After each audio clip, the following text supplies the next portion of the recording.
आगे बढ़ेंगे, अगली खबर की ओर रुख करेंगे। लोकसभा चुनाव के 7वें और अंतिम चरण में उत्तर प्रदेश में यूपी की 13 सीटों पर मतदान कल होना है। इन सीटों पर 144 प्रत्याशी चुनावी मैदान में हैं। लोकसभा चुनाव में अंतिम क्षण तक दिग्गज प्रचार में जुटे रहे हैं। प्रधानमंत्री नरेंद्र मोदी ने उत्तर प्रदेश में 32 जनसभाएं की हैं। इसके अलावा सीएम ने ताबड़तोड़ रैलियां की हैं। सीएम योगी ने 65 दिन में 204 चुनावी कार्यक्रम किए हैं। वहीं अखिलेश यादव ने 8 संयुक्त सभा के साथ 42 लोकसभा क्षेत्र में अकेले जनसभा की है। साथ ही प्रियंका गांधी की बात करें तो प्रियंका गांधी ने भी उत्तर प्रदेश में 5 रोड शो किए हैं।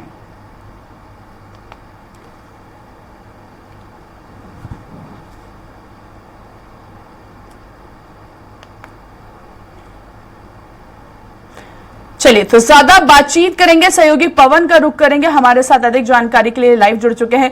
पवन, देखिए सभी दिग्गज नेताओं की बात करें तो अधिक से अधिक यहां पर रोड शो किए गए हैं, रैली की गई है, ताबड़तोड़ रैलियां सीएम ने की। इसके साथ ही 32 जनसभाएं प्रधानमंत्री नरेंद्र मोदी करते हुए नजर आए। क्या लगता है कितना असर यहां पर देखने को मिल रहा है? कल आखिरी चरण में चुनाव होना है, 7वें चरण में, और ऐसे में कितना अहम और महत्वपूर्ण कल का दिन? देखिए काजल, सबसे बड़ी बात है कि भारतीय जनता पार्टी प्रचार प्रसार और लोगों तक पहुंचने के मामले में सबसे बड़ी महारत हासिल करती है।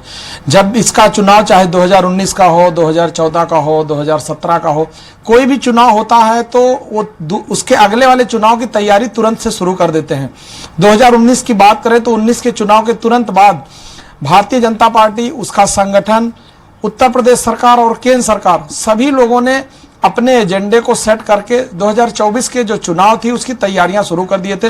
लगातार लोगों के बीच में ये लोग गए थे। इनके जो भी कार्यक्रम थे, जो संगठनात्मक इनकी रचना है, या लोगों तक बहुत बेहतर ढंग से पहुंचने की एक कड़ी है।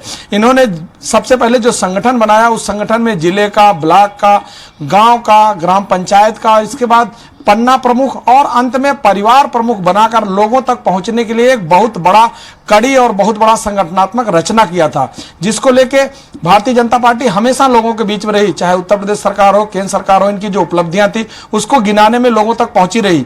लेकिन जब 2024 का चुनाव आया, उसको लेकर के जो प्रचार प्रसार जो इन लोगों ने काम किया था उसको लेके जनता के बीच में गए थे। लेकिन अंतिम चरण का और अंतिम दिन का मतदान कल होना है। इसमें 13 सीटें उत्तर प्रदेश की हैं। इसमें कई ऐसी सीटें हैं जिसमें जातिगत समीकरणों को साधने के लिए चाहे एनडीए गठबंधन हो, चाहे भारतीय जनता पार्टी, इन दोनों लोगों ने अपनी पूरी महारत जो है उसमें लगाया है, पूरा दिमाग लगाया है। लेकिन सबसे बड़ी बात है कि इस बार कोई बड़ा राष्ट्रीय मुद्दा हावी नहीं हुआ है।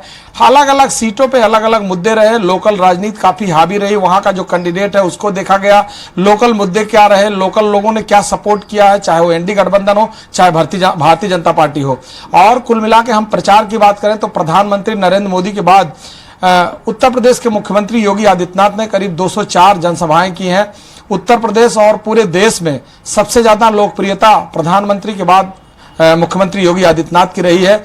और उत्तर प्रदेश में सभी राजनीतिक पार्टियां अपना पूरी तरह से दमखम लगाती हैं, क्योंकि उत्तर प्रदेश 80 लोकसभा सीट रखता है और सबको ये मालूम है, और यह अभी तक जो विदित रहा है कि भारतीय कोई भी सरकार बनाए दिल्ली में, उसका रास्ता उत्तर प्रदेश से ही होकर जाता है। काजल, बिल्कुल पवन, जैसे कि आप भी कह रहे हैं कि राष्ट्रीय मुद्दे इस बार नहीं उठे हैं। 4 जून के बाद क्या लगता है कि स्थानीय मुद्दे उठाते हुए विपक्ष हमलावर होता हुआ क्या नजर आ सकता है?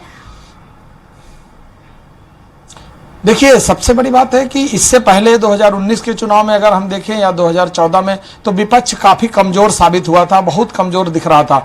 लेकिन इस बार के चुनाव में विपक्ष एनडीए गठबंधन पूरी तरह से अपने को सजग और एकजुट करने में थोड़ी सी कामयाबी हासिल की है। ऐसा कई सीटों पर दिखने को मिल रहा है कि चाहे वो जातिगत समीकरण हो या लोकल मुद्दे हो या कैंडिडेट का अपना प्रभाव हो, ऐसी स्थितियां लग रही कि इस बार जो विपक्ष होगा वो थोड़ा सशक्त होगा, मजबूत होगा। तो जाहिर बात है अगर वो सशक्त होगा तो अपनी बात रखने में काफी कामयाब होगा। और लोगों की बात रखने के लिए इससे पहले भी बहुत सारे मुद्दे विपक्ष उठाता रहा, लेकिन उस मुद्दे में कोई दम नहीं था या लोगों ने रखने की जो उनकी जो स्थिति थी वो काफी दमदार नहीं थी। लेकिन ऐसा लग रहा है इस बार जो चुनाव हुआ है 2024 का, इसमें ऐसा प्रतीत हो रहा है कि विपक्ष भी सशक्त होगा और सरकार में जो भी मुद्दे आएंगे, चाहे विपक्ष इनको काउंटर करेगा या इनको रखेगा, उसमें काफी दम दिखाई देगा। बिल्कुल, देखिए उत्तर प्रदेश की बात करें पवन पवन, तो कहीं ना कहीं अदर स्टेट्स के सीएम भी पहुंचे थे, चाहे हम सीएम मोहन यादव की बात करें या उत्तराखंड के मुख्यमंत्री पुष्कर सिंह धामी की बात करें। अब ऐसे में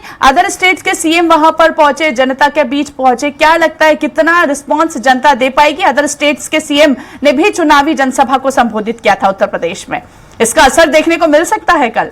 बिल्कुल काजल, सबसे बड़ी बात है, बिल्कुल काजल, सबसे बड़ी बात है कि उत्तर प्रदेश से ये सटे प्रदेश हैं, चाहे वो मध्य प्रदेश हो, चाहे उत्तराखंड हो, और जो भी प्रदेश है, और उत्तर प्रदेश में फोकस करना सबसे बड़ी जिम्मेदारी सभी राजनीतिक पार्टियों का होता है। भारतीय जनता पार्टी के जो भी मुख्यमंत्री रहे अन्य प्रदेशों के, उनका जो प्रभाव था उत्तराखंड के, अगर धामी यहाँ आते हैं लखनऊ में, चूंकि वो लखनऊ यूनिवर्सिटी से ही पढ़े हुए हैं, तो उनके जो लोग हैं, उनके जानने वाले, उनके जो संबंध हैं, वो लखनऊ में और उत्तर प्रदेश के कई जिलों में हैं। उसी तरह से मोहन यादव के भी कई रिलेशन उत्तर प्रदेश में है, और एक तो जातिगत जो उनका प्रभाव है, उस प्रभाव का, और बगल में सटे हुए प्रदेश होने के नाते उत्तर प्रदेश की कई ऐसे लोकसभा सीटें हैं जो मध्य प्रदेश के साथ सटा हुआ है, उसका पूरा प्रभाव, और उत्तर प्रदेश सरकार में या अन्य प्रदेशों में भारतीय जनता पार्टी किससे किस तरह से लाभ लेना है, किसका यूज कहां करना है, इसको बहुत बेहतर ढंग से जानती है। इसलिए उत्तर प्रदेश में बाकी प्रदेशों से जो मुख्यमंत्री हैं, वो लोग यहां प्रचार करने आए, उनके जो संबंध है, उनका जो प्रभाव है, चाहे वो जातिगत हो, सामाजिक हो, या उनका व्यक्तिगत जो प्रभाव है, उसका पूरा उपयोग करने के लिए भारतीय जनता पार्टी ने उत्तर प्रदेश बहुत सारे सीएम को यहां पर जनसभा करने का अनुमति दी और उनको बुलाया। चलिए ठीक है, बहुत बहुत शुक्रिया पवन हम तक जानकारी पहुंचाने के लिए। तो देखिए, देश भर में शोर जो है लोकसभा चुनाव का, अब वो खत्म हो गया है। कल आखिरी चरण यानी कि 7वें चरण पर मतदान होना है। 57 सीट है पूरे देश की। अब देखने में ये होगा कितनी रोचक, कितनी महत्वपूर्ण ये सीट पर चुनाव होगा, और इसका जो रिजल्ट है वो 4 जून को आएगा। कितना अहम होने वाला है ये तो 4 जून को ही पता चलेगा। इसके साथ ही उत्तर प्रदेश एक्सप्रेस में इतना ही। दीजिए इजाजत और देखते रहिए स्वराज एक्सप्रेस। नमस्कार।